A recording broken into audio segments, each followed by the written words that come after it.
Hi, my name's Dario Baldoni, and today I'm going to show you how to pour epoxy countertops using the Ultra Z Epoxy.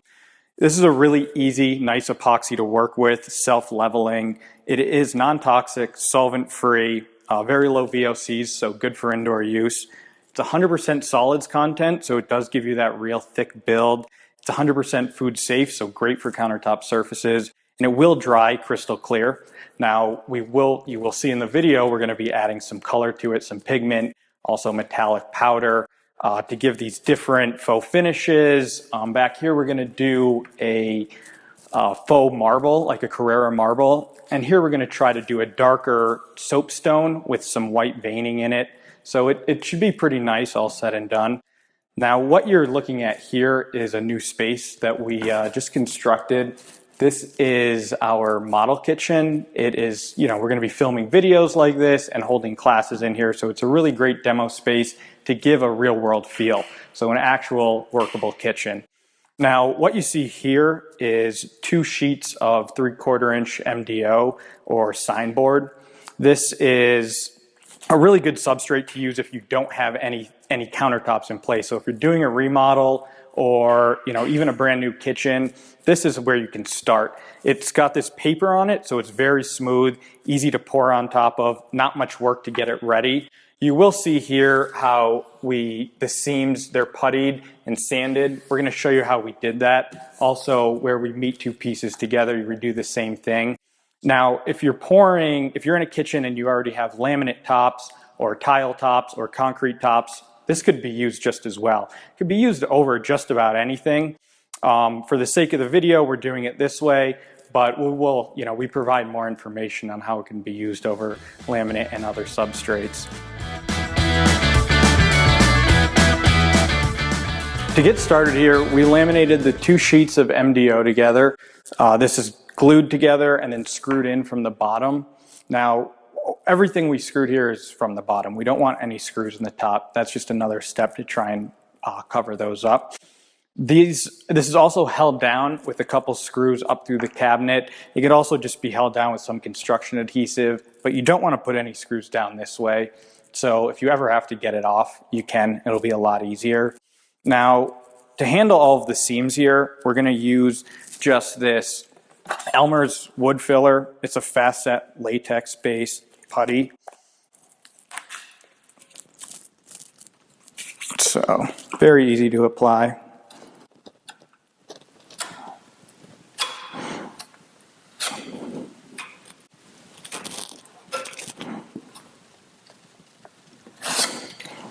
In here you can see 2 pieces seamed together. Same idea, puttied it, let it get hard, sanded everything smooth. Now the next step, as you can see, is cover everything. We've got cardboard down on the floor, everything is taped off. We have this plastic taped up underneath, and it's also taped up down around the bottom as well. This stuff flows very easily, and it's gonna roll over the edges too as we start doing the flood coat. So there's no avoiding a mess. You just have to protect everything. So what we're gonna do next is, against walls like this, since we're building these new countertops, the countertop's never gonna fit 100% tight to the wall. Walls are never 100% straight. So we're just gonna take some paintable latex caulking and run a bead along the wall. Nice thin bead is all you need here. And anywhere else there's a seam where you think that the epoxy might leak, put a bead of caulk. Now that all of the seams are addressed, anywhere the epoxy can leak has been caulked, and we have everything protected, we're ready to move on. We just need to make sure everything is cleaned up here really well. Everything should be dust-free, no debris. And another point that I wanted to make is we're using cardboard here and not just paper. Paper, the epoxy can actually saturate, soak through, and it will stick to whatever on the other side. So make sure you're using something thick enough, or you can use the same plastic.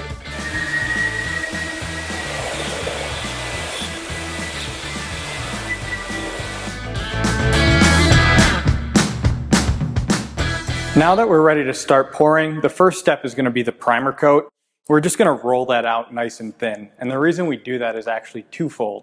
The first is it acts as a sealer for any porous substrate. So if you're using wood, the MDO board like this, or concrete, you're going to actually seal off the pores in that, and that will help prevent off-gassing or those bubbles that can appear in your top coat. The other reason we're going to do it is because we're going to add color to it, and we're going to start to add the color to the surface. Our top coat, our flood coat, is going to have a whole bunch of different metallics in it, but this way we can get a primer base color down ahead of time. Now, before we get started, you want to make sure you have all the right tools that you're going to need for this. So obviously your epoxy. Here we're using a Jiffy mixer, which is a really great mixer for epoxy. For this primer coat, we're going to be using these foam rollers. We sell these on the website. And then of course a mixing bucket to mix your epoxy into. We measured everything beforehand. After you take out for the sink, we have about 25 square feet on the perimeter. We're just doing the perimeter first because we're adding white base color to that. This is just our white base pigment. I have a little bit pre-measured here. Now, 1 quart will do about 50 square feet at 8 mils, which is your primer coat when you roll it on really thin. Here we're about 25 square feet, cut that in half a quart. We're gonna mix a little bit more than that because we don't wanna run short. You also have the edges and stuff which aren't taken into account. So I'm gonna mix 14 ounces of A, 7 ounces of B, and that should be about right for what we have here. So let's start with A. Now because we're mixing such a little amount, less than a quart, I'm just gonna use these cheap mixing containers, mixed by hand with a paint mixing stick. And these measuring cups. We're going to start with A because this is what we need to add our pigment to. So shake them up. And A is going to be 14 ounces. So these cups, this one only holds 7 ounces. So we'll just do 2 of these.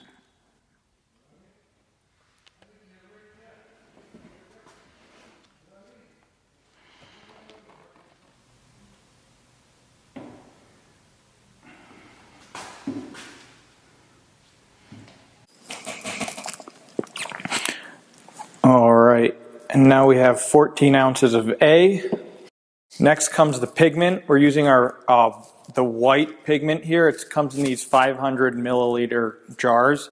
Now this jar will treat a full 1.5 gallon kit. So since we're obviously only mixing a little bit, we did the math here. It's about 2.6 milliliters of this stuff per ounce of epoxy. So I've got just around 30 milliliters here. And this stuff is really thick. So I'm just going to kind of scrape it out of here.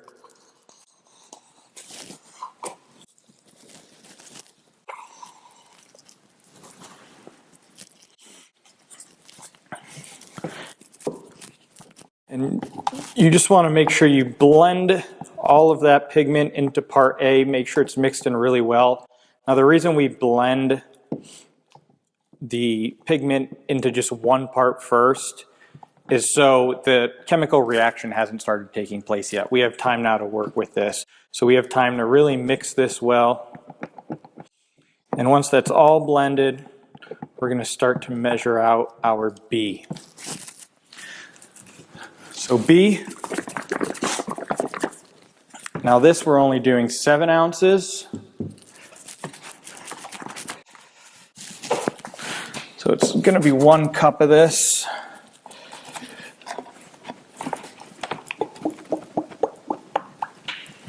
And you can see that B is not quite as viscous as the A is. All this in here.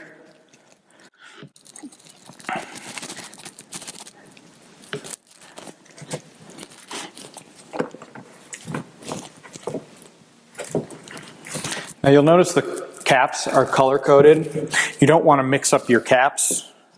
A's are white, B's are black, because you can actually have the chemical reaction start to take place and you'll glue the cap on.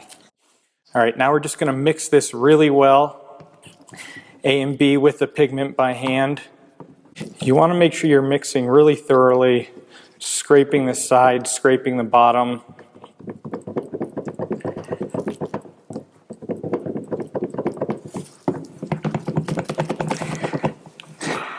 And whenever you're mixing by hand, this is a really good trick that I'm going to show you guys here. You're actually going to mix in one container, then transfer to another container,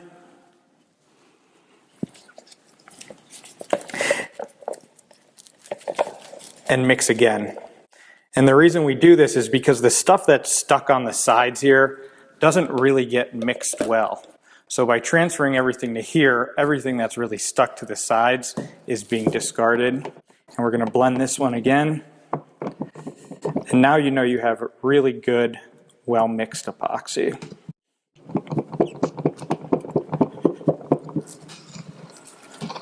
And that's it. Now we're ready to apply this. Remember, this is just our primer coat.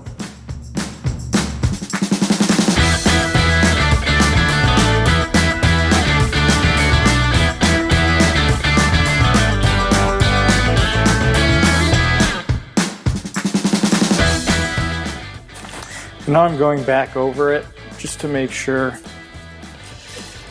it's nice, thin, and even, and everything's covered well. And as it starts to drip and roll over the edges, you'll just go over that, smooth it out. So I mixed up just a little bit more epoxy, just so we can put it on a little thicker than that 8 mil, and that's going to be fine. You know, you want to make sure that you do have a good covering and that you're getting a lot of color down. So this looks a lot nicer here now.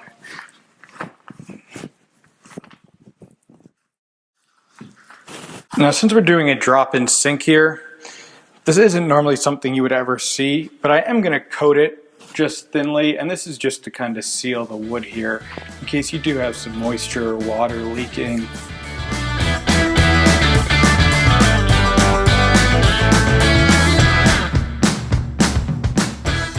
All right, now you can see we have the primer coat down for the perimeter here.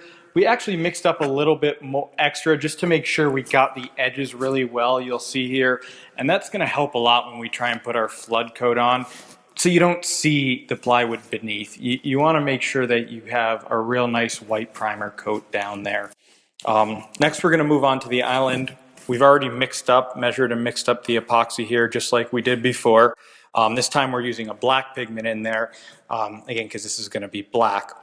One thing I didn't mention before that I would like to now is just that another important thing is sanding your substrate to make sure you just have a little bit of microabrasion, some bite for the epoxy to stick to. Some substrates matters more than other.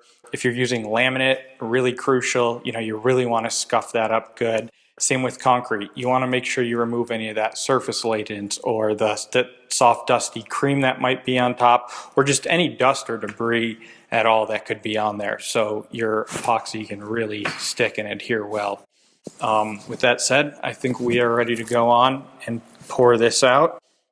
We're going to do the exact same thing. This was mixed up by hand. You want to be careful with these things though, because they are messy.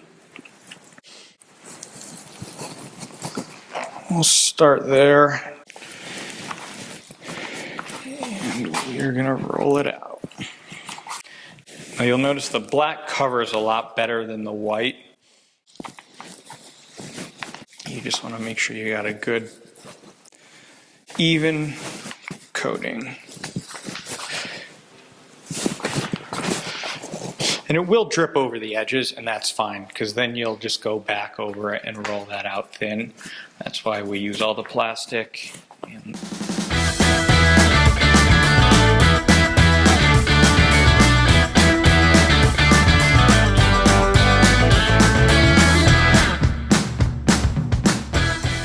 you'll see I have some extra here. Just be careful along the edges. And we'll let that run and then smooth it out. Alright guys, and that's really it. I'm just going to go back over these edges again to make sure there's no real heavy running spots, so it's all nice and smooth. And you can keep your eye on it too as it starts to level and set up. You might have some more running off the edge. You might need to go back over it, but you do have some time to work with this stuff. You've really got at least a good 45 minutes, even longer often, closer to an hour. So take your time, make sure you get it right. All right, and now we're gonna let these completely dry.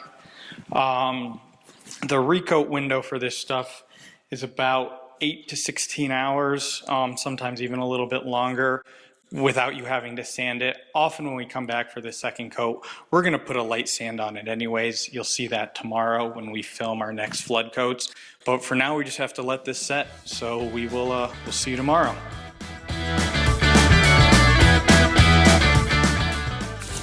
So it's day 2, the epoxy is set up. It's been about 17 hours since we poured this yesterday. Everything is nice and hard, and we're ready to move on here to our flood coat. But I do want to show you guys some things. Actually, right here, you'll notice there is a spot where the epoxy just didn't adhere well. It kind of ran off, and we figured out what happened there.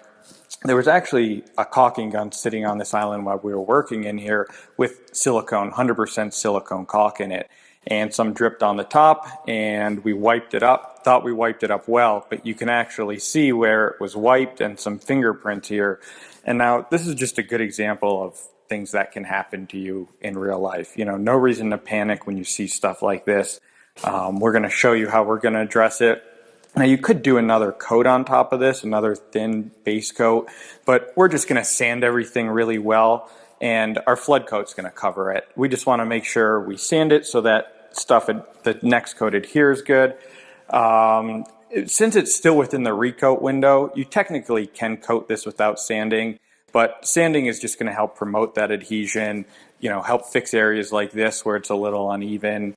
And yeah, that flood coat then should level everything off really nicely. Now I'm going to take some 120 grit sandpaper on this foam sanding block and just scuff the surface here.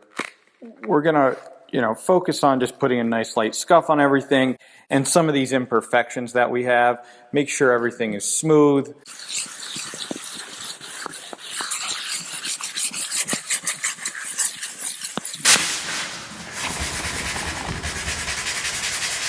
So now everything's sanded, we're ready to get going on our flood coat.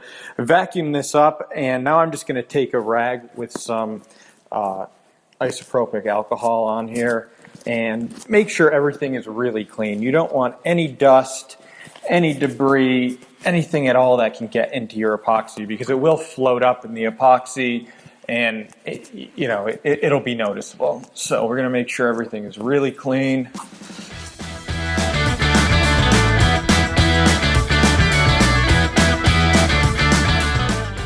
So now we're ready to start mixing for the flood coat. This island here is about 11 square feet. So we're gonna mix up a quart and a half of epoxy. That should get us somewhere around 60 mils thick, which is a good nice thick coating for this. Start with part A. And I'm gonna fill up to our bucket the 32 ounce mark here.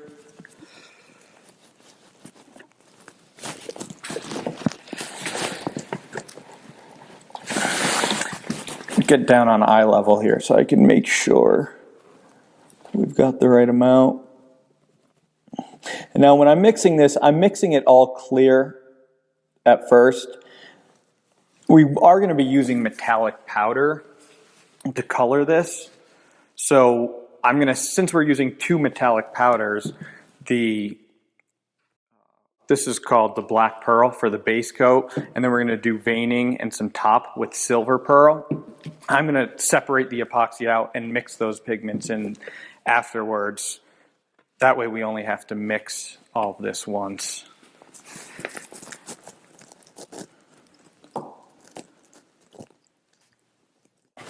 Now mixing this time, we're going to use the Jiffy mixer. This is a really excellent mixer for epoxy, and just because it doesn't push air or trap too much air in when you're blending.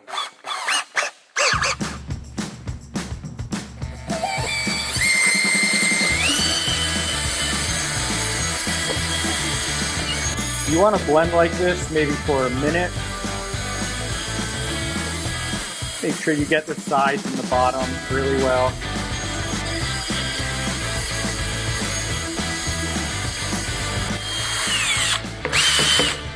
All right, it's really well blended.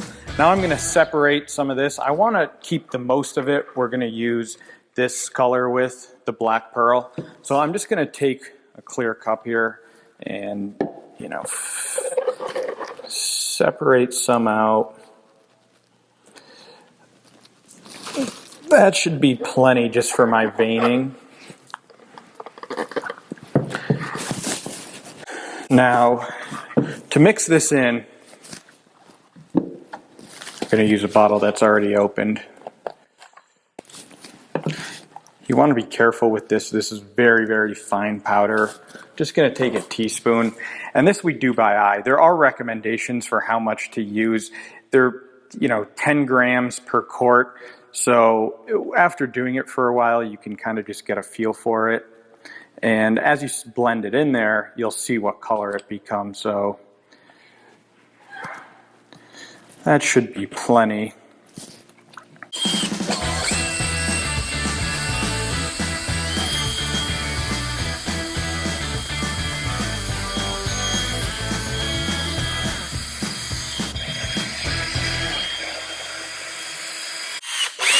Okay, now that's really well blended, and we can just go ahead and pour this out. All right, so this is what we set aside before for our accent color, and you can do multiple accent colors. Today we're just going to do one because we're going for a soapstone look, which is really just blackish gray and white veins, but you can get carried away with it. It's very easy too. So that looks about right for this. And because this is such a small cup, I'm just going to take a mixing stick.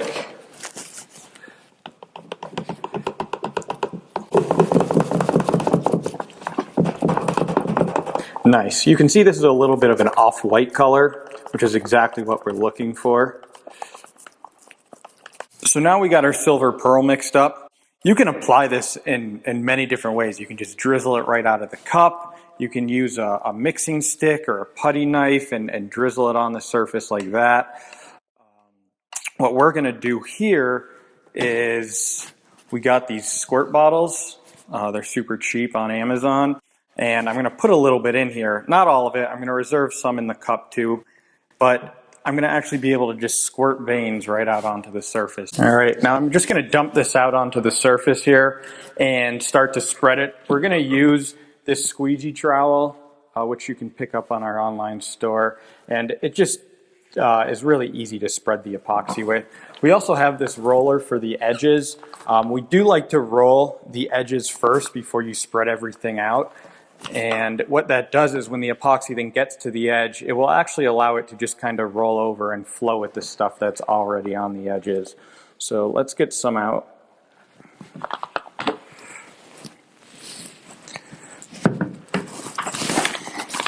I'm going to take this and just roll the edge.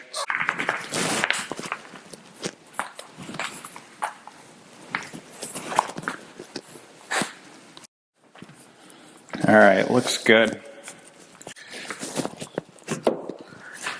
Now we're going to spread it out. All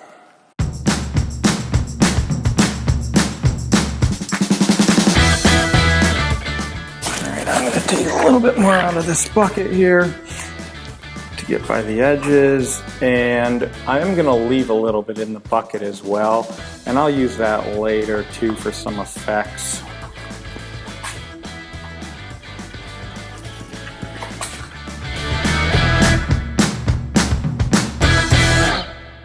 So I'm putting very little pressure on this trowel, almost none at all, just letting it float over the surface, glide right over the epoxy, and it will self-level. You just want to make sure you get it spread and everything is covered well. You want a fairly thick coating on there for this top flood coat.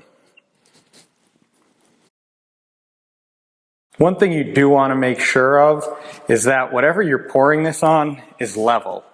This stuff does flow, it does run, it does seek its own level. So if this is out of level at all, you're going to see it very slowly. It won't all flow right off, but especially when you start to do designs in here, they're going to kind of start to move in a certain direction. So you want to make sure your surface is level beforehand, as good as possible.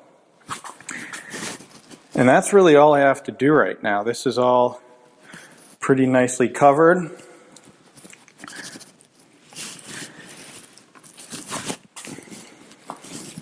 I'm going to let this start to set a little and go back and roll all my drip marks.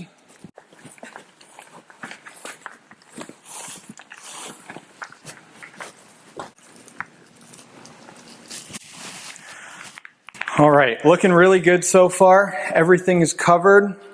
So if you don't have a really good covering on the edge here, just pull a tiny bit of epoxy over from the top. You should have plenty up there. You do want to make sure that these edges are covered so you're not seeing through to the substrate beneath.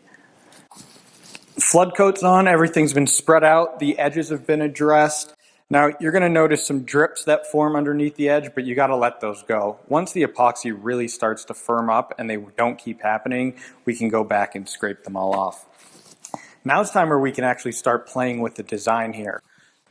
Depending on what you're trying to do is going to depend on when you want to start putting in other colors and what you want to do. So today we've got a couple different things we're dealing with here. We're going to be doing some veining with the squirt bottle like I showed you guys before. I also have that same exact silver pearl color in a spray bottle here mixed with 91% isopropyl alcohol. So this actually allows me to mist some of that pigment right on. So it's going to mist out into the alcohol. The alcohol actually, when it hits the epoxy, creates this really cool fisheye effect. But then the alcohol all evaporates and what's left behind is just the metallic powder. So I also have a bottle of just alcohol with no pigment in it, and I can spray this down too to help create that movement effect.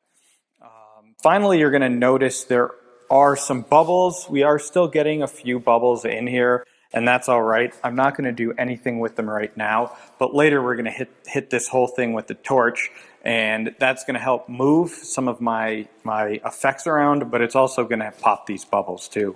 So let's start. I'm just going to introduce a little bit of this silver pearl into the top, and I want to lighten this up a touch and create some variation in the color before we do the veins. One thing with veining, depending on when you do it, is going to depend on the size of the vein and how much it moves. When the epoxy is still really wet like this, I could put a vein through here, but it's going to spread and flow and kind of move. And that might be nice if that's what you're looking for. And I'm going to do a couple of those. But then we're going to wait until everything starts to set up, and we're going to come back and do some final couple, thin little veins that don't move so much. So let's just start here. And there's no right or wrong way to do this, but you can see these cool movement fisheye effects that we're getting with this. And the pigment, the lighter pigment that's coming in there. Now, anytime if you don't like what you've done, you can pour more epoxy over it. You can go back with the roller. If I just rolled this all out, it would kind of just blend in what's down already and you really wouldn't see it. So the epoxy's been sitting for about 15 minutes, and now I'm going to start to put some veins in. These veins are going to spread and become a little less defined as time goes on. However, I want some of that in here. So we'll start here, we'll let some more time pass, come back, and there's a couple other things we'll do to play around with this and create some really cool faux finish here.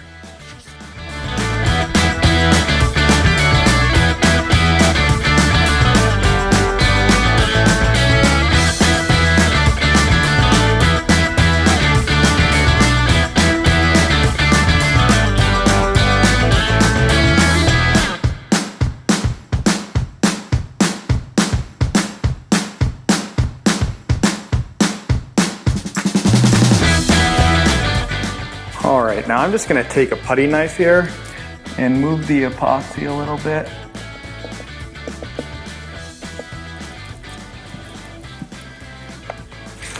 And then I can pull out some secondary veins from there.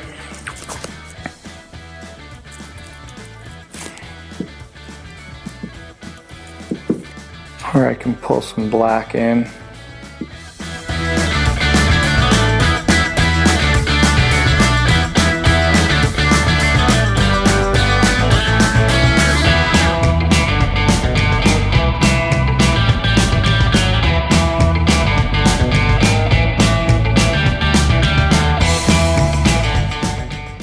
So a few more minutes have passed and our veins are starting to move a little bit. What I'm going to do now is I'm going to show you with the torch. This is just a propane torch, propane tank. What I like about this one with the hose is instead of the ones that attach right to the tank, the ones that attach to the tank, when you tip them, you can actually extinguish the flame. This works a lot better, so I would try and use this if you can. And now what this is going to do, where you see some little bubbles here, it's going to actually get those out. And you'll also see how I can push these veins a little bit. So you can get pretty close to the epoxy here. You just don't want to get your hose in the epoxy.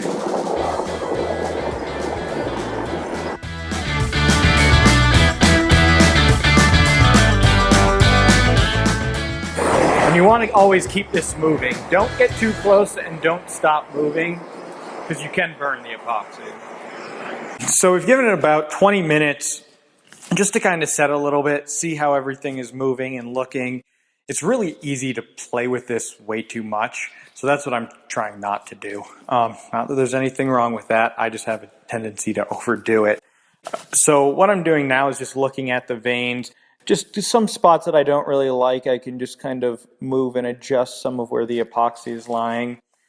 There's also just making streaks just through the black epoxy. Now this isn't going to add any pigment or anything, but that streak will leave a little mark, which almost looks like a fracture or, you know, just a very slight vein in the finished epoxy. All right, I really like the way this is looking, so let's add a few more veins now.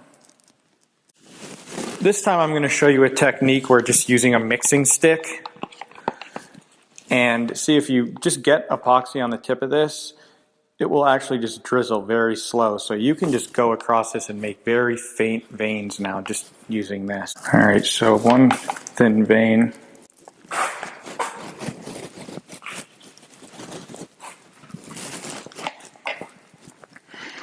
And we'll go this way with it.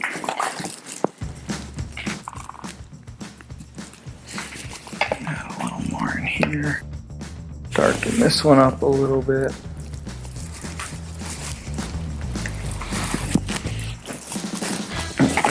All right, looking pretty nice.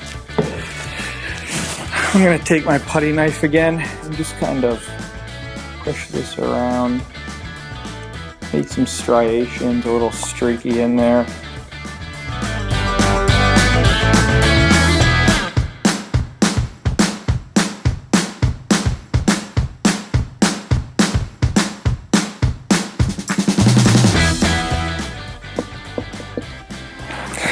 You can see this original vein, how much more that's spread out.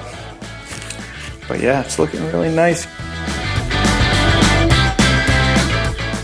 I'm going to take what I have left in this bottle before this sets up. Since this is in such a confined bottle here, it's already getting really hot. It's generating a lot of heat.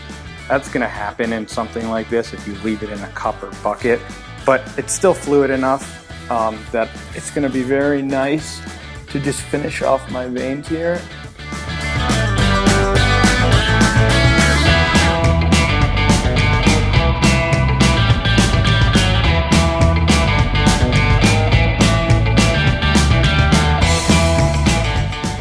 That's all you need to do. So the epoxy, we originally started pouring it about an hour, 20 minutes ago or so. So it's definitely nice and firmed up. It's not running too much anymore. And now's a good time to address the drips underneath here before they really get too firm. But what you're looking for is them so that the epoxy isn't still running and creating more drips, but soft enough that you can still scrape them up. And you can just use a putty knife, just like so, and just carefully knock them all away. And you can see as I do that, the epoxy isn't dripping anymore.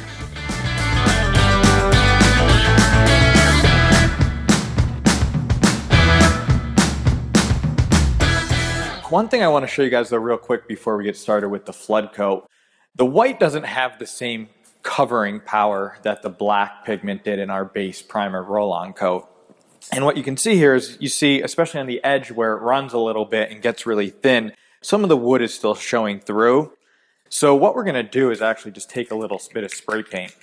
Now, if you wanted to, you could have even painted this wood first.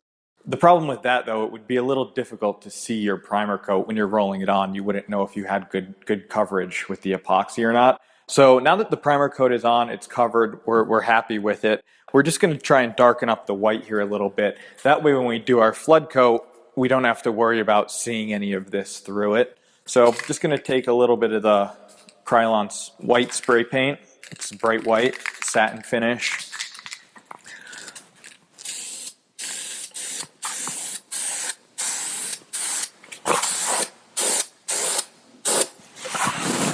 And that's all you have to do. We're going to let that dry. But you can see now, you can't see any of the wood there. So now that the island pour is finished, we're going to move on to the rest of the countertops. These, like we discussed before, are going to be, we're going for a Carrara marble look. Now, there's obviously a lot of different grades of marble and a lot of different looks. You can really get carried away with this stuff, which is great. But for us today, we're going to try and use mostly, keep it pretty bright white with some gray, black striations and veins in there. Now you can add gold to this, you can add green, and really create some interesting patterns. And I've seen that done before and it looks fantastic. My best advice to you would be definitely, before you get started on any project of this scale, do some sample boards. It doesn't cost much to get a 2 foot by 2 foot sheet of plywood or even just drywall, and you can pour the epoxy right on top of that and play around with it. So what we're doing here today, though, for our majority of our flood coat, we're going to use the bright white metallic powder. Now you can use the bright white solid pigment for this as well. The reason I like the metallics, though, is just because they give it a lot more depth. And actually, after we wind up wet sanding this when we're finished, a lot of that shine and shimmer from the metallics is going to come out anyways, so you're not going to see a ton of that. It's going to look more like honed stone. We're going to be using light gray metallic powder for our veining and color patterns in here, as well as I have some in a spray bottle, and you'll see how I use that too. This is just, again, mixed with 91% isopropyl alcohol. And then finally, I am going to use a little bit of the solid white pigment, and I'm going to use that for some veins. Basically, putting that solid white vein into the metallic, it creates this look that looks like a fracture in the stone. Okay, so we've got about 2 quarts of the Ultra Z epoxy mixed up here with our bright white metallic powder in there. Just as a refresher, up to this point, we have our base coat with just the bright white solid pigment rolled on here, rolled on the edges. We did a spray paint touch up on the edge, and the tops have been sanded with 120 grit, just regular sandpaper, just to give this top flood coat a little more bite. And yeah, we're ready to pour. I'm going to go ahead and dump this out over everything and then start to spread it out with the squeegee trowel and roll out our edges. And once we get a good covering around, we'll start adding in more veining and different techniques here.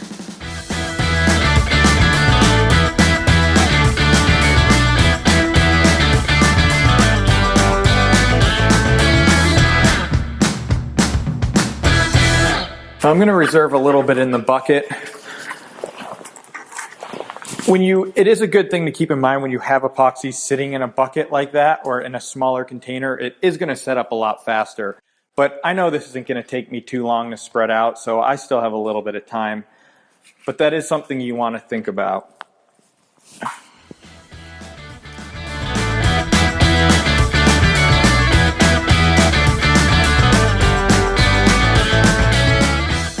If you're more comfortable putting this coat on with a roller, you can.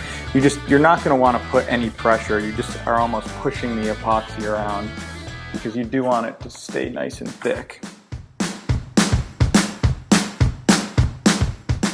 All right, I like where that's at for now, so let's move on.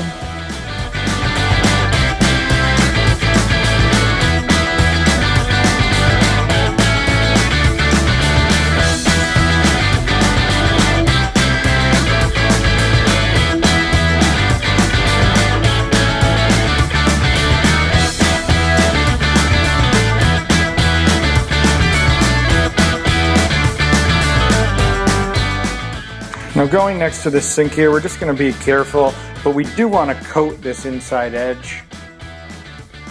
This is going to be a drop-in sink here, but basically this is just a little protection in case water ever leaks around the sink. It won't soak into the plywood.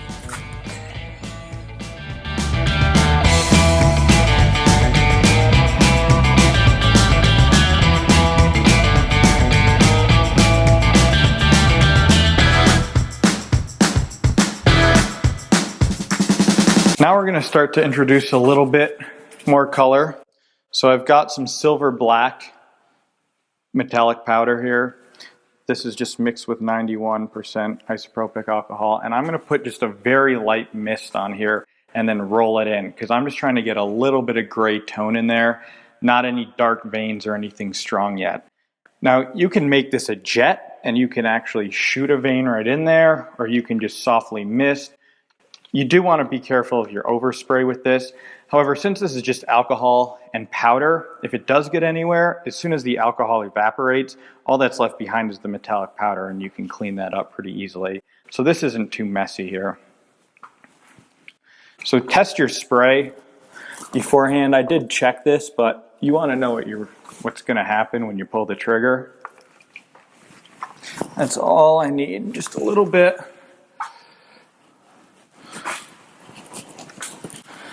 And then I'm going to kind of work this in the way I want the veins going here to get me some streaks in that direction. And I'm going to just bring that down over the edge a little bit.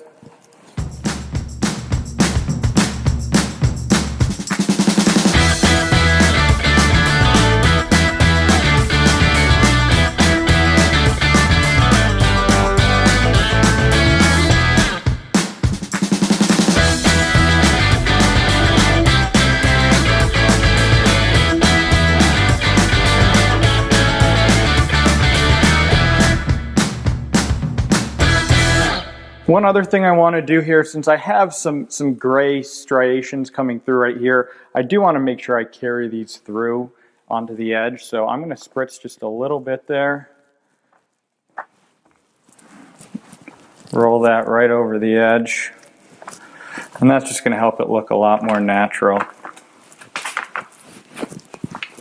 All right, so it took about 15-20 minutes to get this all spread out and then spritz some of that silver black in there. Now I have the light gray color, which I'm going to use for my veining. I'm just going to do a couple big veins here right in the beginning and kind of let them spread and push them around with my putty knife. And then we'll come back later and do some smaller fractures and stuff.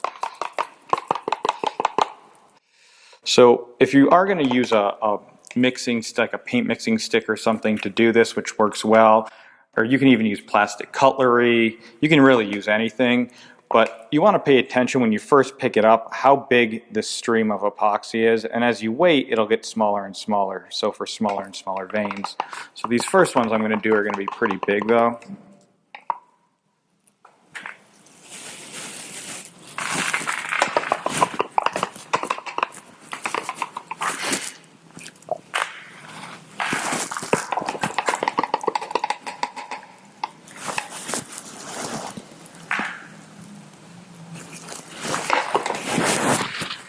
All right, now I'm just going to take my putty knife .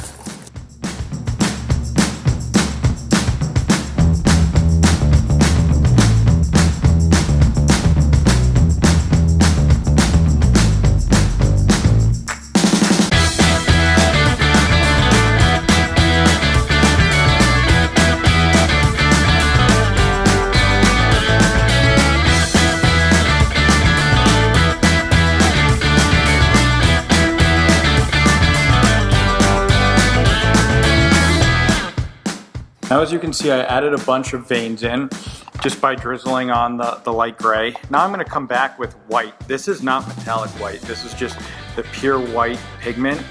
And this is good for two things. I like to use it to tone down some of these veins a little bit and actually give them a little bit more character. I can just lay it right in the vein.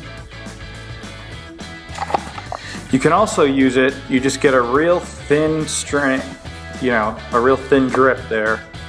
And I'm just going to put it actually through the white, Just a bunch of random lines, kind of, just like that. And I'm not gonna touch it. That's gonna kind of bleed in, and it just creates these fractured looks. It's just a starcher white on top of the metallic white. And I'm just working that bright white into the black here. You can see how it's starting to blend together and make some real natural painting patterns.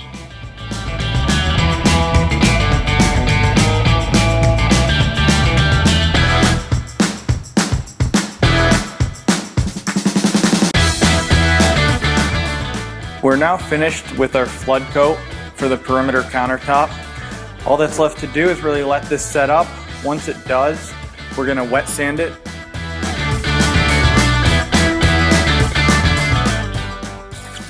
It's day 3. The epoxy is now nice and hard. Really happy with how this finish came out. The veining looks great. It does look like that faux soapstone that we were going for. The only thing that's a little off is soapstone is usually a matte or honed finish, and this is very high gloss, as you can see the reflections of the light. Now you can certainly leave this glossy, and a lot of people will. They like that look. Absolutely nothing wrong with that. But for this particular one, we want to show you another technique, and that's going to be the wet sand. Some people will do a polyurethane coating over this, a matte polyurethane to matte it out, which is fine, but they can be a little expensive and they can often leave an orange peel texture. So we really like this wet sanding technique. It's really inexpensive, it's really easy. It'll get out any of these little imperfections. See, we did have some air bubbles and some debris that kind of got into our epoxy yesterday. Not a big issue, and if we weren't wet sanding it, we would pay a little bit closer attention and try and get all those out. But now with the sanding, it's going to remove those. We're gonna have a really smooth, really nice honed look to this surface. So let's get started with the wet sanding. We'll show you what to do. We are gonna start with the 400 grit and work up to an 800. So here's the wet sandpaper we'll be using. We do have this on our website. This is the 400 grit. We also have 600, 800, and 1000. Today we're gonna be starting with 4 and going up to 8. At the 1000, you start to get a little of the gloss back, which we don't want. So just 4 to 8 should be perfect for this project. We also have these hand blocks.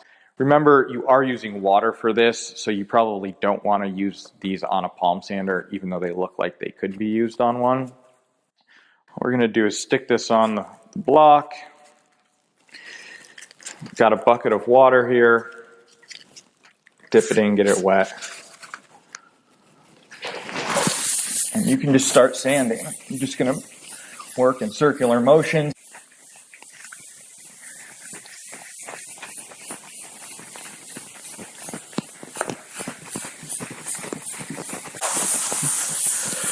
All right, and that should be good for the 400. We're going to clean this up really well, move on to the 600, and then up to the 800, and that should be it. All right, we're just about done with the 800 grit. We're gonna clean this up, let it dry off, and that will be our finished surface. One other really nice thing about sanding it and doing this matte look is when you leave the stuff glossy, especially when you have a black background like this, you're very likely to see little scratch or swirl marks. Also, fingerprints and smudges are a lot more visible. When you sand it and matte it out like this, you really don't see any of that. And this finish will last a really, really long time. So yeah, let's clean this up and show you guys what it looks like.